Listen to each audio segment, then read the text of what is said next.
merci pour tout ce que tu nous as fait ce jour. Et nous voici encore devant ta face. Tu as créé le monde par ta parole. Et tu nous as sauvés par ta parole. Tu emploies ta parole pour guérir ton peuple. Ô Père Céleste, que ta parole nous guérisse ce matin au nom de Jésus. Que ta parole nous illumine ce matin au nom de Jésus. Car elle est la lumière. Ta parole c'est l'épée du Saint-Esprit. Combattre pour nos âmes, nos corps, nos esprits. Au nom de Jésus. Père, parle au travers de ton enfant au nom de Jésus. Et que cette parole sorte pour l'édification du corps du Christ. Que chacun soit affermi. Que les cœurs soient remplis de joie. Et que ta paix soit leur lot. Seigneur, fais quelque chose de nouveau dans leur vie ce jour. Et transforme-les à la ressemblance de notre Seigneur Jésus. Au nom puissant de Jésus. Amen. Asseyez-vous. Gloire à Dieu. Pour que je n'oublie pas, à la fin là, je voudrais rencontrer les membres de la cellule de communication.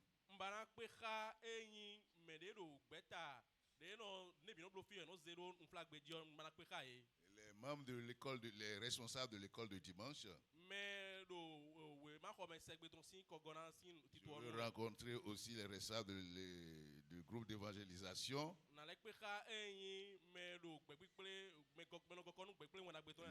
Le groupe d'accueil et de visite aussi. Et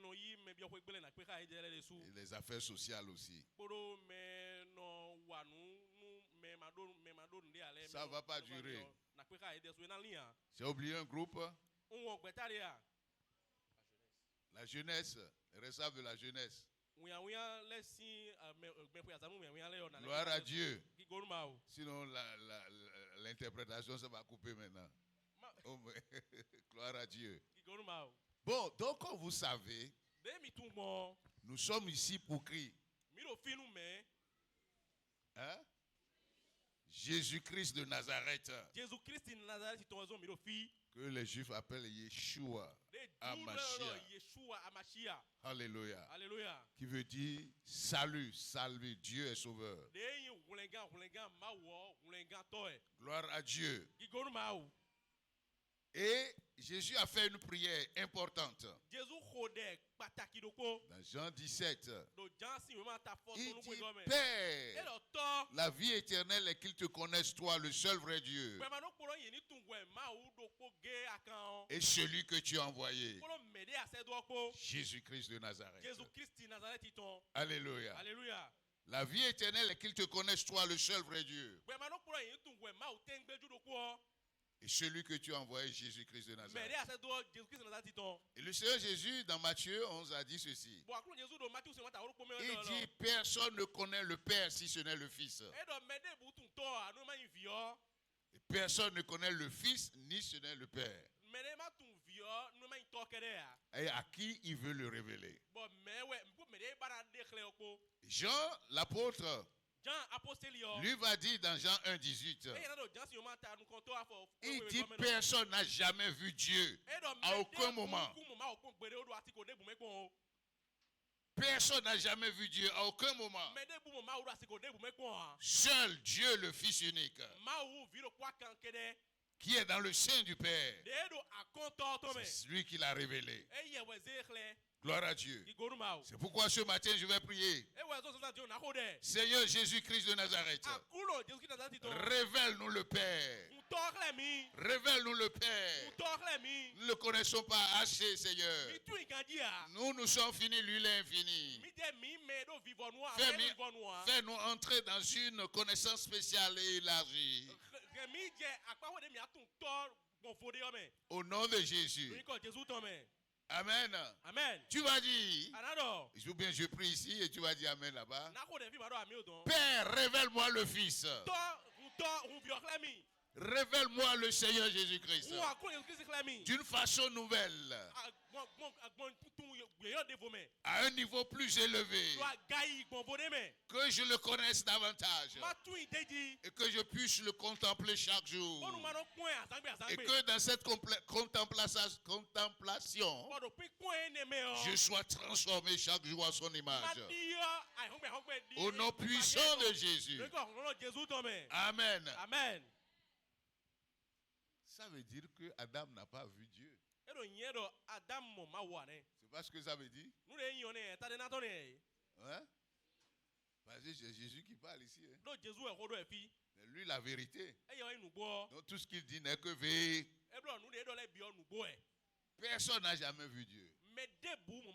Gloire à Dieu. Je laisse ça comme ça. Les curieux qui veulent apprendre davantage vont en parler après. Donc c'est pour connaître davantage Christ. Parce que, comme nous l'avons dit, la Bible révèle une seule personne. Jésus-Christ de Nazareth. Amen. Amen. C'est le livre de Jésus. Dans l'Ancien Testament, vous ne verrez pas le nom Jésus. Parce qu'il existe, il s'est présenté dans l'Ancien Testament en forme d'ombre, type et image. C'est-à-dire que ce n'est pas clair pour les gens. Par exemple, Moïse, quand il écrivait le livre de Genèse, pour parler de Jésus, il dit la semence de la femme. La semence de la femme. La semence de la femme brisera la tête du serpent. Voilà, c'était de lui qu'il parle. L'arbre de vie dans le jardin d'Éden. C'est Jésus-Christ de Nazareth en type et en image. Moïse, dans le livre des Nombres, je saute un peu pour parler de Jésus. Pour parler de Jésus, il a dit le serpent d'airain sur la perche. Si quelqu'un est mordu là, que les gens n'ont qu'à regarder le serpent qu'il a élevé sur la perche. Et tous ceux qui voient ce serpent là, tuent le venin. Quand tu regardes ce serpent d'airain sur la perche, le venin qui tue, tu le tues. Le seul fait de regarder le serpent sur la perche qu'il a représenté sur la perche, le venin est tué et tu ne meurs plus. Il parlait de Jésus. Et comment nous le savons? Comment nous le savons? La Bible nous dit, dans Jean 3, 14, Jésus a dit, comme Moïse éleva le serpent dans le désert, il faut que le Fils de l'homme soit élevé aussi, afin que quiconque croit en lui ne périsse point, mais qu'il ait la vie éternelle. Gloire à Dieu. Le serpent qui a mordu les gens, c'est quoi? C'est le diable, c'est le péché. Le venin, c'est le péché qui tue. Et contrairement à Nombre, où les gens regardaient seulement, et ils vivent dans la nouvelle alliance. Regarde à Christ à la croix, son ensevelissement et sa résurrection, et le venin du péché anéanti en toi, et tu ne pourras jamais mourir. Gloire à Dieu. Alléluia. Regardez là-bas. Ici, c'est le regard de la foi. Gloire à Dieu. Ainsi de suite, ainsi de suite. Et c'est pourquoi depuis 3 semaines ou 4 semaines, nous avons commencé à parler de Jésus. Tu ne peux pas dire que tu suis Christ si tu ne le connais pas. Il faut le connaître. En fait, c'est le seul message, ça. Les apôtres disent, ils disent, nous ne nous prêchons pas, mais nous prêchons Christ. Gloire à Dieu. C'est quoi nous vous prêchons Christ? Gloire à Dieu. Le jour de la Pentecôte, quand le Saint-Esprit est descendu, il y avait beaucoup qui étaient baptisés du Saint-Esprit, oui ou non? Oui ou non? Oui ou non?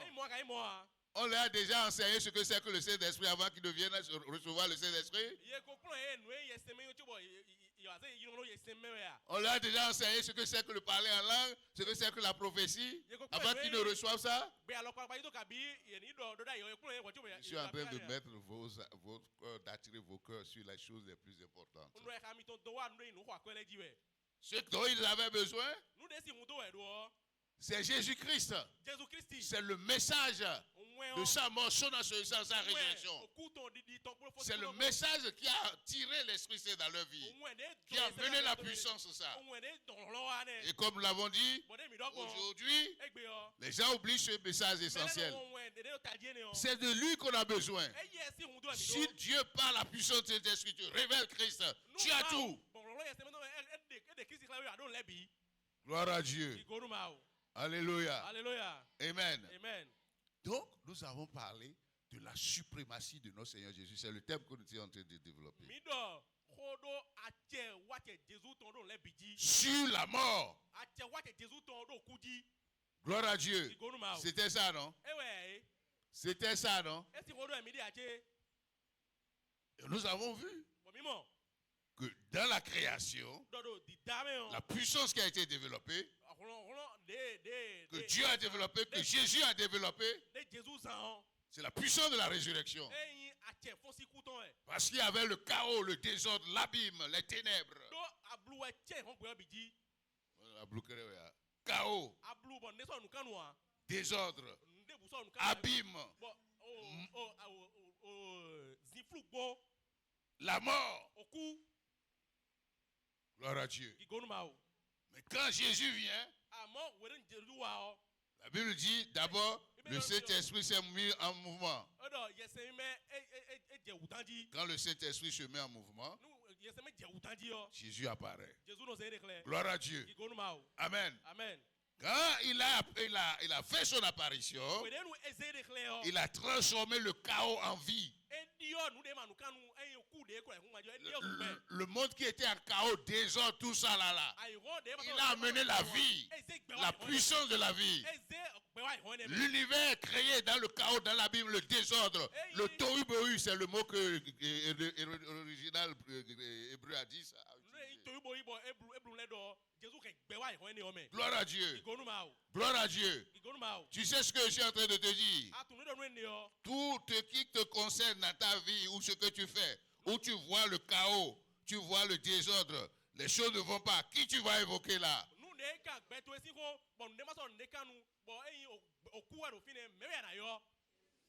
Appelle-le maintenant. Maintenant que tu es en train d'écouter, appelle-le. Il va changer ta vie. C'est son nom ça. C'est la lumière ça. La puissance qui crée, qui recrée, c'est en lui. La puissance de rénovation, de renouvellement, c'est Jésus-Christ de Nazareth. La Bible dit, habitez corporellement en lui toute la plénitude de la divinité. C'est-à-dire que quand Jésus était sur la terre et quand il marchait, c'est tout l'état-major qui marchait. Du Dieu qui marchait. Gloire à Dieu. Gloire à Dieu. La Bible nous dit, quand il était sur la terre, sous ses ailes, il y avait la guérison. Quand il partait comme ça, c'est la guérison, il distribue partout. Et le bien. C'est celui que nous avons cru ça. C'est celui-là que nous avons cru. Gloire à Dieu. Le racheté que tu es, que je suis là. Quand nous regardons à Jésus là. Même si on nous gifle là, nous n'entendons pas. Gloire à Dieu. Quand tu regardes à Jésus, et on te gifle, et tu sens ça, ça veut dire quoi? Tu n'as pas vu Jésus? Je mens? Ça me rappelle un ami là, on a fait l'université ensemble. Et puis là,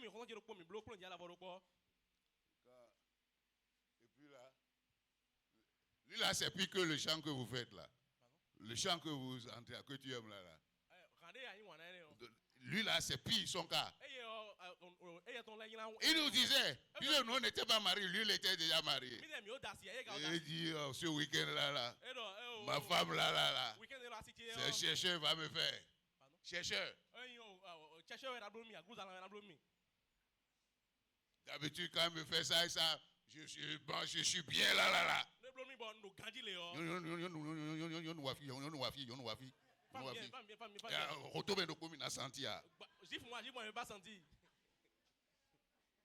Vas-y, les saoulés par cette viande-là.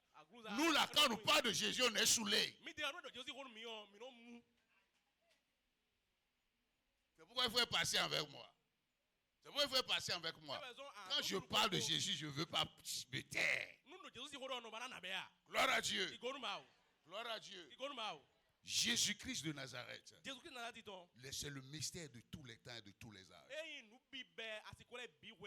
L'apôtre Paul a dit que ce que lui veut là, que les hommes parviennent à la connaissance de ce mystère-là.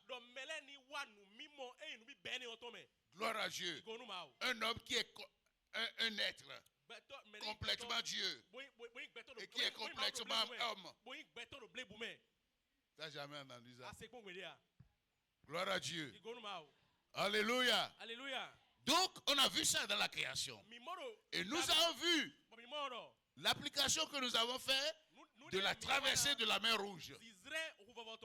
Il y avait deux images de Christ ressuscité. C'est deux images de la puissance de la résurrection qui a été déployée. Gloire à Dieu. Tu es mort, tu sais que c'est fini. Et la vie est venue. Ça veut dire quoi? Tu es passé de la mort à la... Quand ils sont sortis d'Égypte et que l'armée de Pharaon est venue avec les chars d'élite. Et Pharaon aussi était dans le groupe en tant que soldat d'élite. Qu'est-ce que vous vous rappelez ce qu'on a dit, non? Ils sont venus à la mer Rouge. Ils ne peuvent plus passer.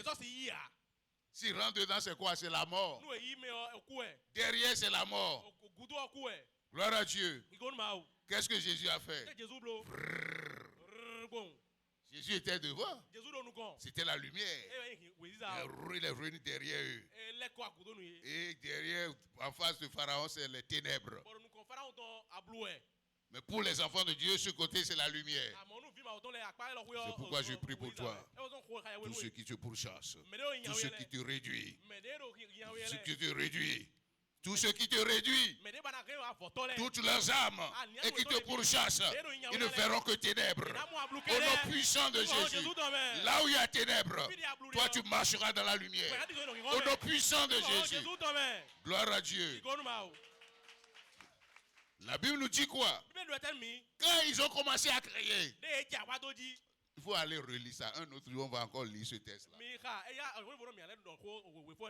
Ils criaient. Moïse était là. Et qu'est-ce que l'Éternel a dit? Qu'est-ce que tous ces cris-là? Jésus disait qu'est-ce qu'ils sont tous ces cris-là? Gloire à Dieu. Et Moïse aussi était un peu perdu, quoi. Et qu'est-ce que tu as en main? Le bâton est là. Vous connaissez ce bâton, c'est qui? Alléluia. Alléluia. Il dit, étant ça, tu as fait venir le vent d'Est. Le vent d'Est, toujours, c'est un bon signe. Le vent de l'Est. On appelle ça le vent d'Est. Quand le vent d'Est souffle. Non, Est. C'est ça, hein? C'est toujours bon signe. Il faut aller étudier ça dans la Bible. Ça a fendu la mer. Gloire à Dieu. Cette puissance qui a été déployée. Vous avez compris? C'est la puissance pour échapper à la mort, oui ou non? La mer est le symbole aussi de la mort. La mer Rouge dans ce contexte. Gloire à Dieu. Quand Jésus a déployé cette puissance-là, en utilisant Moïse là, ils sont passés en joie et en cri de triomphe. C'est pourquoi j'aime Myriam, la sœur de Moïse. Elle est devenue prophétesse, chante en même temps. Elle a donné les cantiques. Et c'est avec acclamation et gloire qu'ils ont traversé la mer Rouge. L'ennemi pensait qu'il lui a permis aussi de prendre ce chemin-là. Quand ils sont lancés à la poursuite des enfants d'Israël, la mort les a rattrapés. Et ce que j'aime dans ce passage-là, la Bible dit que l'Éternel est descendu lui-même. Et il détachait les roues des chars. Il détachait les roues des chars. C'est mon Dieu ça, c'est ton Dieu ça. Il s'occupe même des moindres détails. Toi qui as des poux dans les yeux, Jésus vient, il enlève les poux. C'est son amour. Il n'y a pas de choses, il n'y a rien qui lui soit étrange. Gloire à Dieu. Et nous avons vu la résurrection de notre Seigneur Jésus. Donc aujourd'hui, ce que je vais dire, ce n'est pas beaucoup, comme le temps est parti. C'est de continuer toujours dans la présuprémation de notre Seigneur Jésus sur la mort. Et pourquoi nous faisons l'étude, vous comprenez? Premièrement, la Bible nous dit, dans Hébreux 2, que le diable a enfermé les hommes par la crainte, la peur de la mort.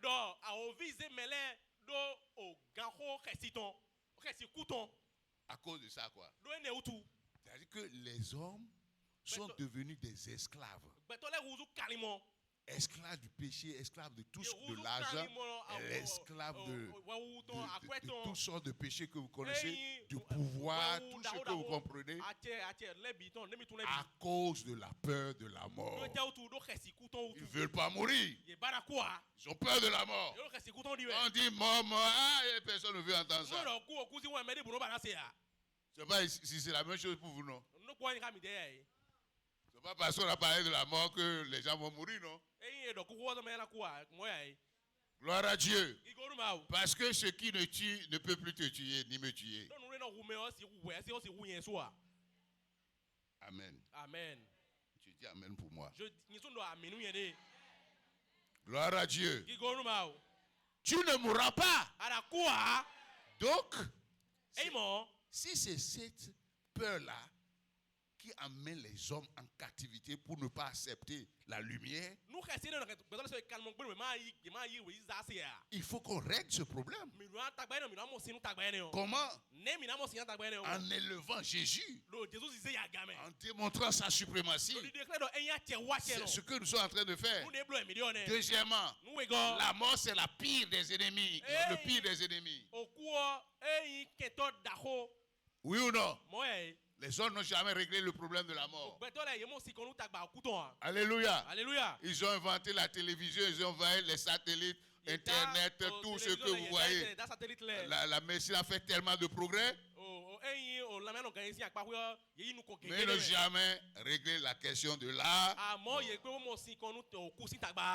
Amen. Amen. Amen. Amen. Mais ce que je veux te faire comprendre, c'est que tous les problèmes tous les défis que nous avons dans ce monde, avant de connaître Christ, ou bien ceux qui nous attaquent encore, c'est l'expression de la mort dans le monde. Gloire à Dieu. Est-ce que la maladie, ce n'est pas l'expression de la mort? Est-ce que la pauvreté, ce n'est pas l'expression de la mort? Vous ne répondez pas? Les gens qui sont devenus déréglés mentaux là, ce n'est pas la question de la mort qui est en train toujours de se manifester là. Toi qui échoues, c'est pas ça? Vous ne répondez pas? Celui qui doit, excusez-moi, la femme qui est stérile, la stérilité, ce n'est pas l'expression de la mort, ça? Vous ne répondez pas? Les accidents que vous voyez là, ce n'est pas l'expression de la mort. Quand des gens, nous nous rassemblons, nous élisons quelqu'un, la personne, on lui remet l'épée pour s'occuper de nous tous, des voleurs, des choses qui vont nous attaquer. Maintenant, il prend l'épée, il dirige ça contre toi, qui a voté là. Ce n'est pas la mort qui est en train d'opérer là. On lui a remis l'épée.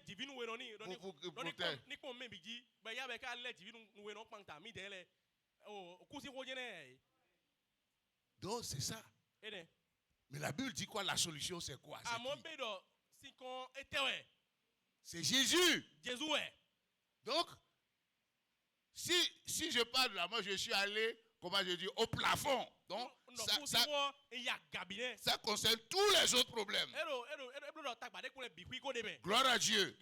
Si Jésus est supérieur à la mort, en puissance, en autorité, la capacité de détruire la mort, est-ce que les autres choses ne peuvent pas s'incliner devant lui?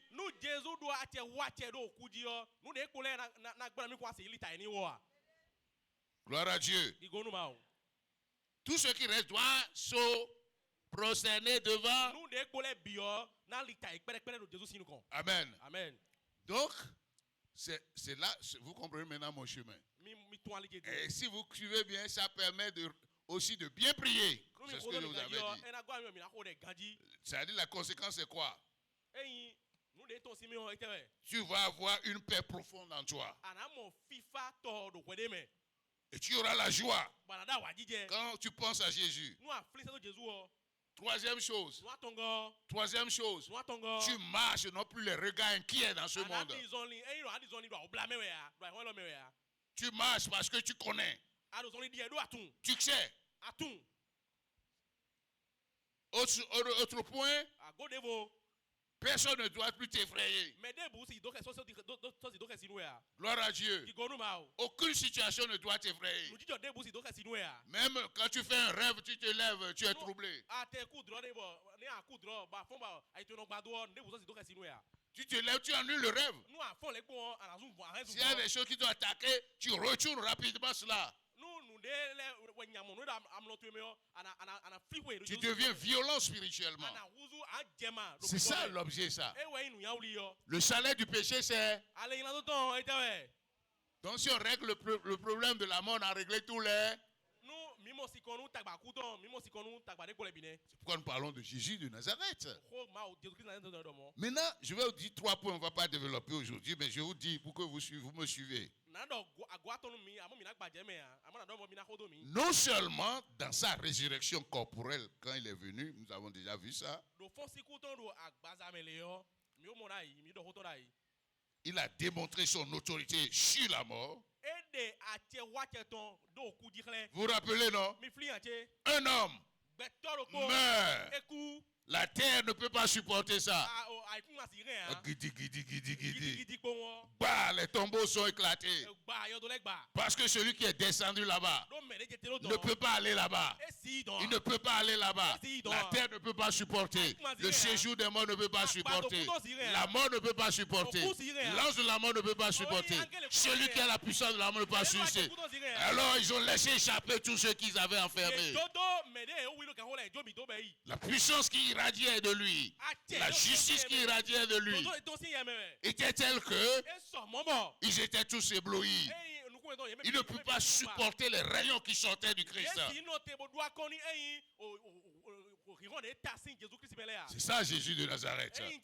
Nous avons vu ça, non? Le temple, l'Ancien Testament, il a mis fin à ça. Le voile s'est déchiré. Il n'y a plus quelque chose qui nous sépare du Dieu Tout-Puissant. Nous sommes continuellement dans la présence du Dieu éternel.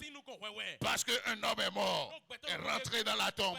Et là-bas, il a prouvé sa justice. Il a pris les clés de la mort et de la justice. Et il est sorti. Il rentre dans son corps. Et il est apparu dans ce monde. Il est allé là-bas, devant Dieu. Il est revenu. Il a fait 40 jours sur cette terre. Pour faire cours biblique intensif à ses disciples pendant 40 jours. Il est reparti. C'est Jésus, ça. Gloire à Dieu, on a vu tout ça. Mais l'autre problème aussi, c'est comme je voudrais vous l'annoncer, c'est que avant sa mort, il avait déjà montré, révélé par ses propos, ses déclarations, sa suprématie sur la mort. Gloire à Dieu. Et qui est l'exemple pour nous? Donc ce qu'il a fait, toi et moi là, en attendant là, C'est ça nous aussi nous devons déclarer.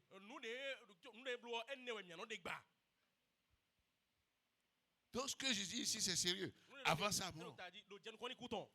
Bon, ça c'est le premier point. Deuxièmement, il a démontré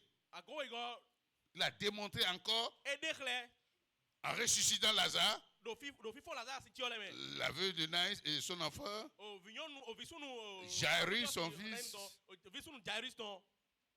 Il a montré quoi? Sa puissance sur la mort. Gloire à Dieu. C'est les images là que tu dois faire rentrer dans ton cœur. Et ces paroles dans ton cœur, son esprit et vie, vont te fortifier, vont modifier ton caractère, vont te transformer. Et tu vas marcher en tant que ressuscité, que tu es déjà. Passe où tu passes, c'est la vie qui doit fleurir. Comme Christ. Alléluia. Alléluia. Il dit à la tombe de Lazare, je suis la résurrection et la vie. Celui qui vit et croit en moi ne mourra jamais. Ces paroles ne doivent jamais faner. Faner, perdre de la foi. Un homme qui est venu sur cette terre. C'est quelque chose qui est venu sur cette terre. Il dit, je suis la résurrection et la vie. C'est-à-dire la solution à la mort. Et tous les problèmes dont nous avons parlé. Celui qui vit et croit en moi vivra même quand il va mourir. Jésus là, il est bon. Il y a un chant qu'on appelle Marcel Bongou, vous le connaissez. Il naquit au 1er siècle. Qui connaît ça? Il dit que son langage était troublant. Ça trouble. Comment il dit? Celui qui vit et croit en moi vivra quand même il va mourir. C'est pas troublant ça là? Vous ne répondez pas. Parce qu'aujourd'hui, vous connaissez ce qu'il est en train de dire. C'est un langage troublant pour les gens à l'époque. Il leur parlait d'un niveau spirituel très élevé. Donc, prends au sérieux les paroles là que tu comprends aujourd'hui. C'est des paroles qui ont de poids. Gloire à Dieu. Mais les sorciers là, ils ne comprennent pas. Mais les gens qui ont fait 50 ans d'études même. Ils sont dans les... Ils peuvent être professeurs de lettres, agrégés, quoi, qu'est-ce qu'ils veulent. Écrire plus de 100 000 livres. Parce que je crois en Christ là, je vivrai quand même, je serai mort. Il va me chasser, non? Qu'est-ce qu'il a ce problème-là? Ces gens-là, ils sont fous. C'est pourquoi ils ont dit à Jésus, tu as un démon. Si tu ressens Christ, tu dois être toujours un homme bizarre pour les gens. Qui sont les gens qui sont bizarres pour le monde ici? Acclamez Jésus de Nazareth. Nous assumons notre bizarrerie. Gloire à Dieu. Donc c'est le point que je vais développer prochainement. Alléluia. Alléluia. Troisième point, Jésus dans la gloire.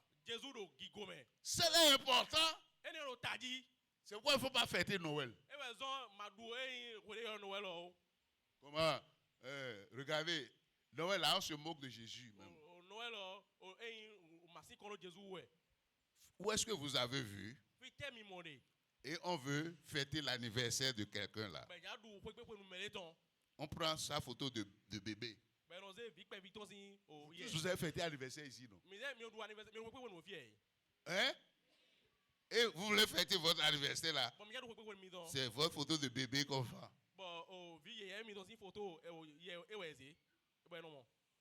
Vous ne dites rien. Est-ce que ça c'est normal? C'est une moquerie.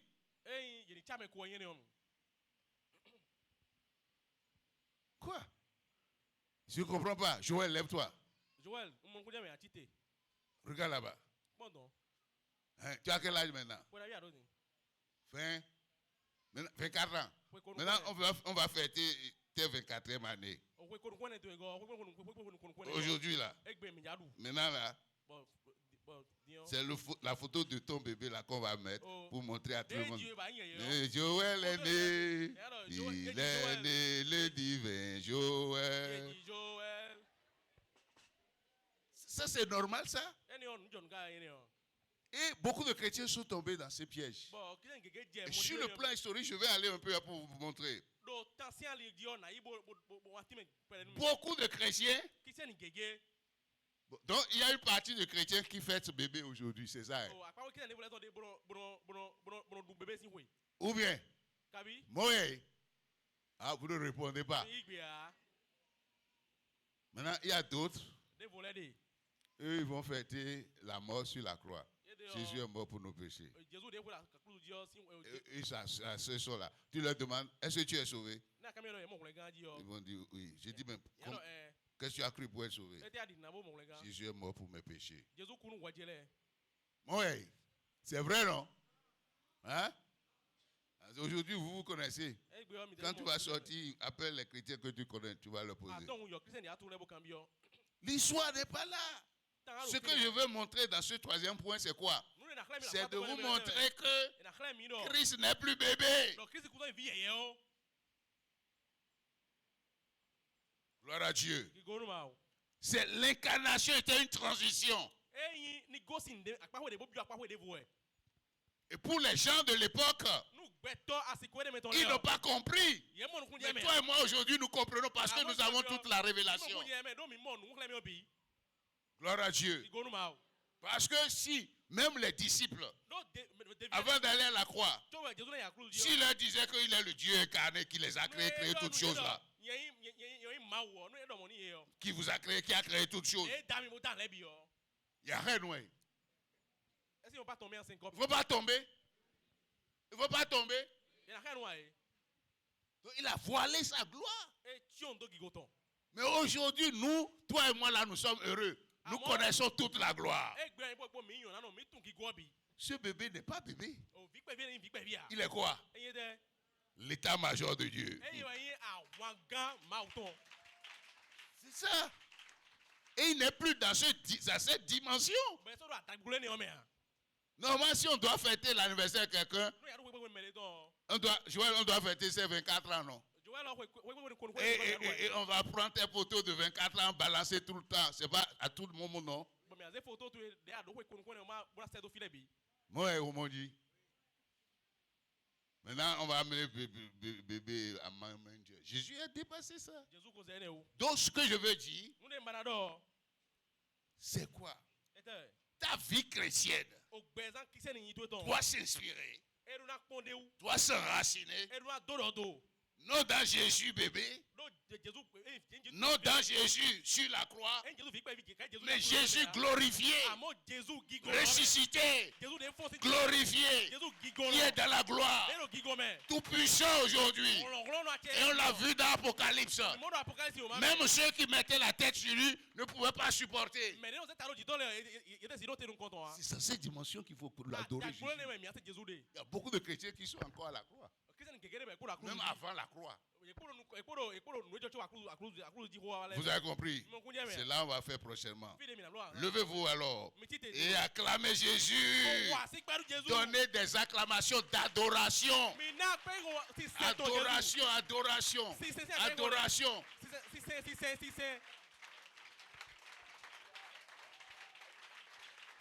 Merci Seigneur.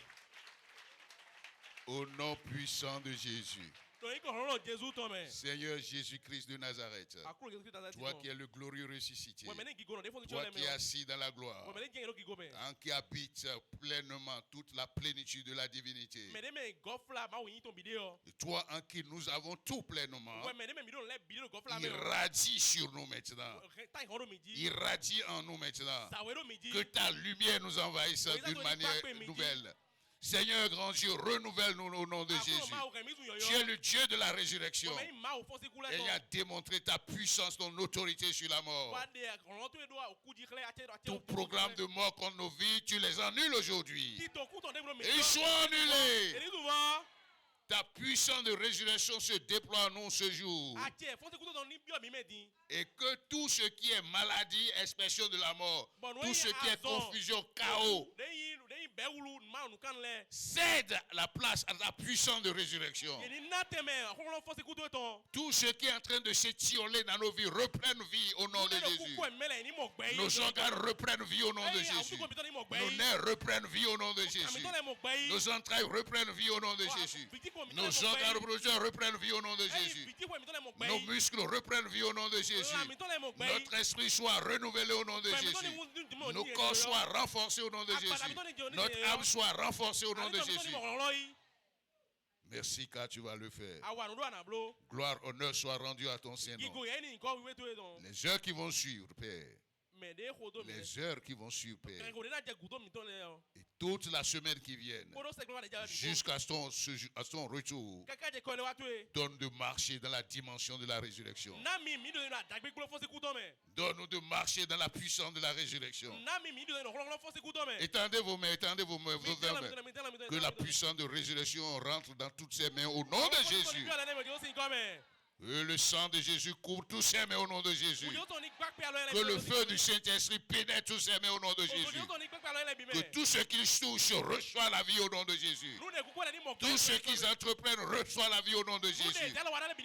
Que tous les ennemis fuient devant leur face au nom de Jésus. Merci car tu vas le faire. Gloire, honneur soit rendu à ton Saint-Nom. Au nom puissant de Jésus. Amen.